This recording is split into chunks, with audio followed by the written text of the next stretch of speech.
میں ایک سیاسی گھر میں پیدا ہوا اور مجھے بھی اللہ تعالیٰ نے وہ دن جو ہے نا وہ دیکھے جب میں 9th کا اسٹوڈنٹ تھا. تو 3 جون 1947 کو کھوڑی نار جہاں میرے ماموں رہتے تھے، جہاں میں رہتا تھا،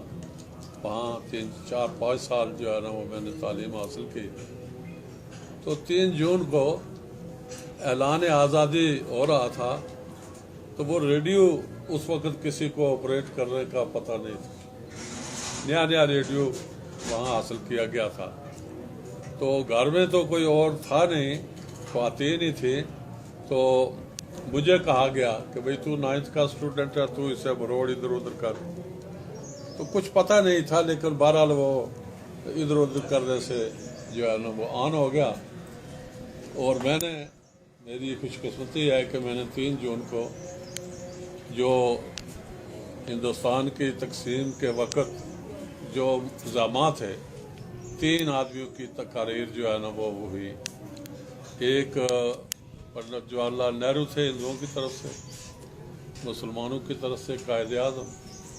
اور سکھوں کی طرف سے سردار بلدیو سنگھ. تو اعلان آزادی میں نے جو ہے نا دیکھا. اب اس کے بعد 14 اگست کو جب یہ یوم آزادی آیا، وہ اعلان آزادی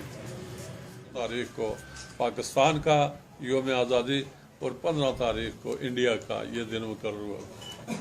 15 اگست کو 14 اگست کی رات کو بھی میں نے جو ہے نا میں گولد،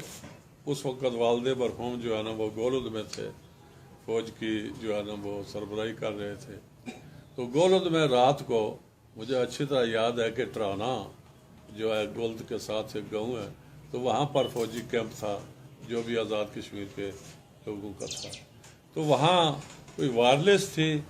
یا مجھے نہیں پتا کہ وہ کیا تھا. وہاں اس پاکستان کو جو ہے نا وہ اعلان ہوتے ہوئے جو ہے نا اور وہ جذبہ میں بیان نہیں کر سکتا آپ کو کہ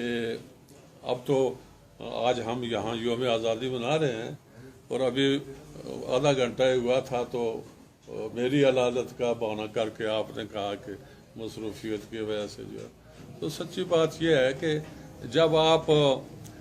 یہ عیدین مناتے ہیں، اب یہ دن اس سے بھی زیادہ ہے. جو ہمارے مذہب میں عید ہے، شب قدر ہے، جو مذہبی تہوار ہیں،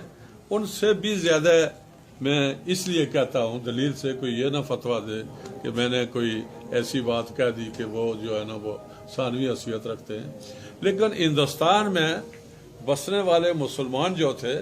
وہ اگر آزاد نہ ہوتے، انہیں اگر الگ وطن نہ ہوتا، تو وہ اس وقت مسلمان ہندوؤں کا یہ ان کا مشن تھا اکھنڈ بھارت، اور ان کا یہ مشن تھا کہ سارے مسلمانوں کو کنورٹ کیا جائے ہندوؤں میں. تو قائد اعظم جو ہے نا وہ پہلے کانگریس میں تھے. اب بعض لوگ مثلا یہ بھی کہتے ہیں، آج کل بھی کہتے ہیں، جی مسلم کانفرنس تو جو ہے نا وہ جماعت تھی، آبائی جماعت تھی. تو قائد اعظم کی جماعت بھی جو ہے نا وہ مسلم لیگ نہیں تھی، وہ کانگریس میں تھے. تو انہوں نے بعد میں جب دیکھا کہ ہندوؤں کے عزائم مسلمانوں کے متعلق ایسے ہیں، تو انہوں نے کانگریس کو چھوڑ دیا اور مسلم لیگ جو ہے نا جوائن کی. کسی اخبار والے نے قائد اعظم سے پوچھا، جی آپ کسی زمانے میں کانگریس میں تھے؟ انہوں نے کہا، ہاں میں کسی زمانے میں 5ویں جماعت کا بھی طالب علم تھا. اب کوئی کہے 6ٹھی جماعت میں کیوں آیا، کوئی کہے میں نے لا کیوں کیا، کوئی کہے جی میں نے باہر جا کر بیرسٹری کیوں کی ہے. تو یہ ارتقاء انسانی ارتقاء ہے، عقل کا ارتقاء ہے کہ آدمی جو بڑا ہوتا ہے تو اس کی عقل اور فکر میں جو ہے نا وہ آتی ہے، زیادہ سمجھ آتی ہے، تو وہ اپنا مقام تلاش کرتا ہے. تو میں یہ آپ سے یہ کہوں کہ میں ابھی یہ چھوٹے بچے ہیں میرے پوتے، تو یہ مجھ سے شام کو سوال کرتے ہیں. تو خاص طور پر یہ جو علی ہے، تو یہ بڑا بیٹا تو خیر کیڈٹ کالج میں ہے فاروق کا، تو یہ پوچھتے ہیں مجھ سے. تو میں نے ان کی کتابیں، حالانکہ میں نے آنکھوں سے خود بھی نعرے لگائے اور ناچے کودے ہم بن کے رہے گا پاکستان، بٹ کے رہے گا ہندوستان، یہ نعرے پنچ میں ہم نے لگائے. لیکن وقت کے ساتھ ساتھ چونکہ وہ مطالعہ نہیں رکھا تو میں کوئی سے یہ چیزیں اب جو ہے نا وہ میب ہو رہی تھی، حالانکہ میرا حافظہ آج بھی جو ہے نا وہ اتنا ہے کہ میں ہر چیز کو 70-80 سال پہلے کا جو پتھر میں نے دیکھا ہو اس کو بھی میں یاد رکھنے کی مجھ میں صلاحیت تھی۔ تو میں نے دیکھا کہ میں جب 3 جون کو کیا ہوا اب اور 14 اگست کو کیا ہوا، تو کتاب میں جب میں نے دیکھا تو میں حیران ہو گیا، اور قائد اعظم کی عظمت آج اس 84 سال کی عمر میں وہ میرے دل میں زیادہ ہوئی کہ یہ شخص اگر نہ ہوتا۔ ابھی 2 باتیں یہاں پر تقریروں میں کہی ہیں، دوستوں سے یہ کہنا ہے کہ جس سبجیکٹ پر آپ بات کریں اسے آپ چونکہ لوگوں کو سناتے ہیں اور لوگ اس سے اثر پکڑتے ہیں، جس طرح مولوی صاحبان جو مذہب کی تشریح مسجد میں کرتے ہیں تو بعد میں جا کر تو اگر وہ ان کا دین خراب ہوتا ہے یا اسلامی تعلیمات کے خلاف وہ بات کرتے ہیں تو ذمہ دار وہ مولوی ہے کہ جو تقریر میں انہیں غلط کر۔ مثلا آپ نے 32 میں کہا کہ اسمبلی کے ممبر بنے کریلوی صاحب میرے والد مرحوم، یہ 32 میں مسلم کانفرنس بنی تھی، یہ اکتوبر 32 میں مسلم کانفرنس کا وجود عمل میں آیا، اور 34 میں جو ہے نا وہ MLA بنے تھے، 34 سے لے کر 47 تک، 5 جنوری 1947 تک۔ تو میں آپ سے یہ کہنا چاہتا ہوں کہ جب میں وہ یہ واقعات ابھی تاریخ میں پڑھ رہا تھا تو میرے ذہن میں کامن سینس میں یہ آئی کہ یہ جو حکم ہے کہ تلاوت کرو ثواب ہے، اور فلسفہ اس میں نے دیکھا کہ قرآن پاک نعوذ باللہ ہماری تلاوت کرنے سے کوئی زیادہ اس کا تقدس نہیں بڑھ جائے گا، وہ تو اللہ کی کلام ہے، اللہ کے رسول پر اترا ہے، لیکن وہ ہماری بہتری کے لیے، اور تلاوت اس لیے حکم دیا گیا کہ تلاوت کر کے ہم اس تعلیم پر عمل کریں۔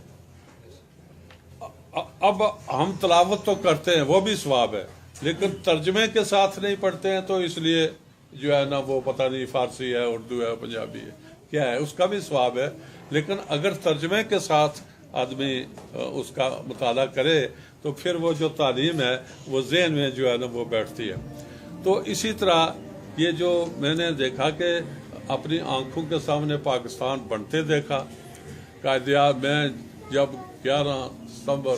1948 کو 6 دن کے سفر کے بعد پنڈی پہنچا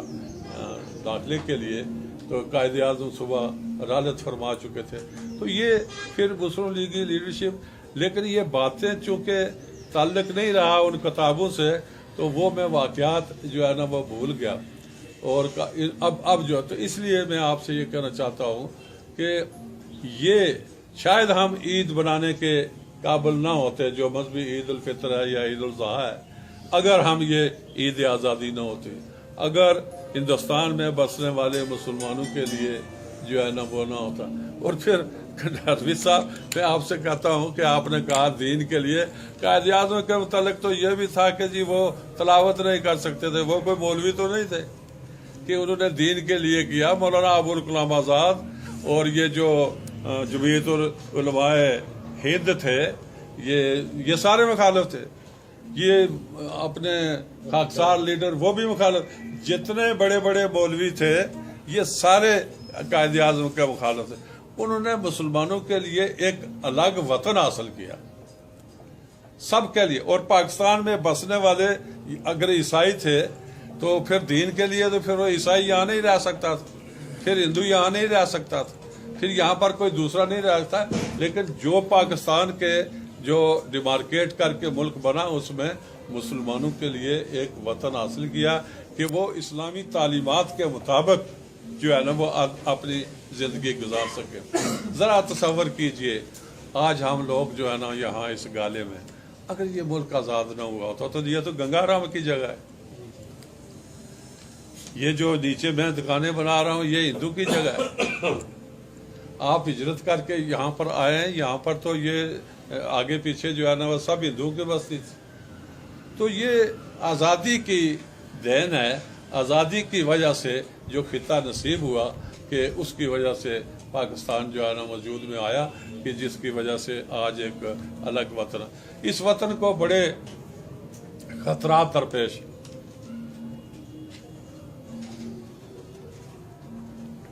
اور میری باتوں سے چونکہ ایک تو خیر مشہور ہے کہ سچ کڑوا ہوتا ہے، میری باتوں سے جو ہے نا لیگ والے بھی، اپنے عزیز و اقارب بھی اور دوسرے لوگ بھی جو ہے نا وہ ناراض ہو جاتے ہیں. لیکن میں یہ آپ سے کہوں کہ مجھے ایک واقعہ مجھے کہنے لگے جی کہ میں نے فیصلہ کیا ہے کہ میں جو ہے نا وہ آپ کو ووٹ دینا چاہتا ہوں، لیکن کچھ شرطیں ہیں. آپ ساتھ تھے؟ اچھا، وہ بیٹھک میں بیٹھے ہوئے تھے. تو میں نے کہا جی کہ کیا ہے؟ انہوں نے کہا کہ پتہ نہیں 1 یا 2 فارسٹر، ایک 2-3، اس وقت 84 کی اسامی مشکل تھی، اور یہ ایک آدھ ماسٹر یا ایک فارسٹر، یا یہ اگر آپ 2-3 ملازمت، اب مجھے تیسری پتہ نہیں یاد نہیں کوئی، یہ اگر آپ دیں، وعدہ کریں میرے ساتھ تو میں آپ کا ساتھ دوں. تو میں ایک لمحے کے لیے رک گیا کہ میں یہ بات کر سکتا ہوں کہ نہیں کر سکتا. اب حکومت تو تصور بھی نہیں تھا مسلم کانفرنس جیتے گی نہیں جیتے گی، میری کیا پوزیشن ہوگی. تو میں نے انہیں کہا کہ ٹھیکیدار صاحب یہ میں وعدہ پورا نہیں کر سکتا، اگر آپ اس شرط پر مجھے ووٹ دیتے ہیں تو میں یہ شرط آپ کی پوری نہیں کر سکتا، تو اس لیے آپ اپنا فیصلہ جو ہے نہ کریں. تو دیکھیں سچ آخر میں پریویل کرتا ہے. 15-20 منٹ کے بعد انہوں نے کہا جی کہ میں آپ کو ہر حالت میں ووٹ دوں. میں نے کہا ابھی آپ شرطیں لگا رہے تھے. کہنے لگے میں بھی سمجھتا ہوں کہ یہ جو شرطیں تھیں یہ کوئی مناسب نہیں تھی، یا یہ آپ نہیں کر سکتے ہیں، یا قبل از وقت آپ اس پوزیشن میں نہیں ہیں، لیکن آپ نے چونکہ سچ بولا ہے تو اس لیے میں آپ کا ساتھ ہوں.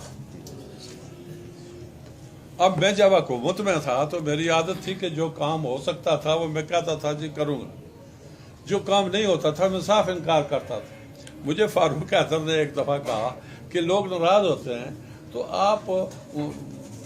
انکار نہ کیا کریں. میں نے کہا